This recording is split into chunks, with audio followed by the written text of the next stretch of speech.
प्रकृति का नियम है, स्त्री पुरुष के संयोग से संतान का जन्म होता है। यह नियम जीव जंतुओं और मनुष्यों के लिए भी है। शास्त्रों में इस विषय में जो कथा मिलती है, उसके अनुसार सृष्टि के आरंभ में ब्रह्मा जी योग बल से मनुष्य को उत्पन्न करते, लेकिन इस क्रिया में काफी समय लगता था।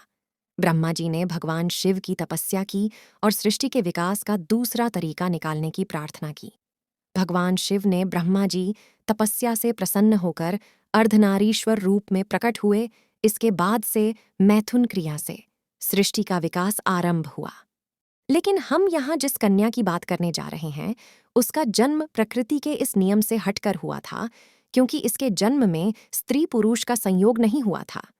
हम जिस कन्या की बात कर रहे हैं, वह महाभारत के भीष्म पितामह की सौतेली माँ है। इनका नाम है सत्यवती।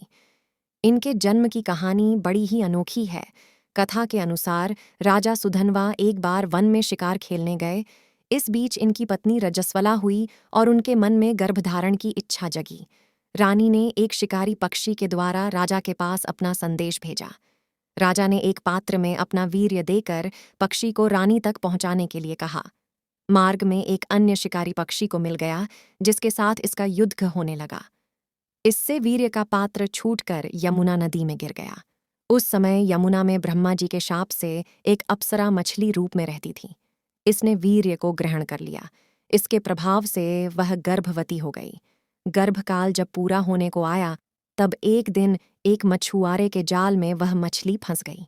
अद्भुत और विशाल मछली होने के कारण इसे राजा सुधनवा के दरबार में लाया गया।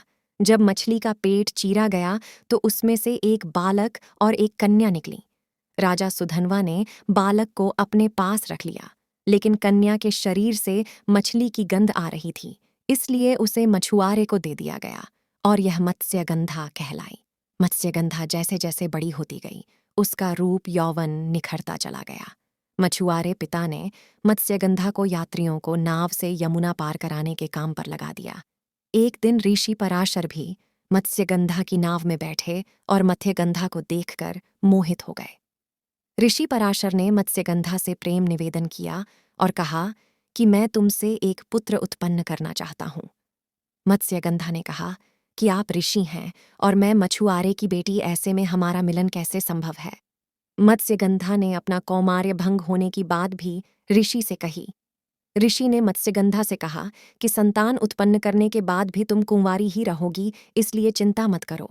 इसके बाद ऋषि पराशर ने अपने तपोबल से घना कोहरा फैला दिया और मत्स्यगंधा के साथ इनका मिलन हुआ। इससे महर्षि व्यास का जन्म हुआ। ऋषि ने मत्स्यगंधा को आशीर्वाद दिया कि तुम्हारे शरीर से अब मछली की दुर्गंध नहीं आएगी, बल्कि अब तुम्हारे अंगों से उत्तम सुगंध निकलेगी। इसके बाद से मत्स्यगंधा सत्यवती और गंधा के नाम से जानी गई। ऐसी और भी अनसुनी दिलचस्प पौराणिक कथाएं जानने के लिए चैनल को सब्सक्राइब करना न भूलें।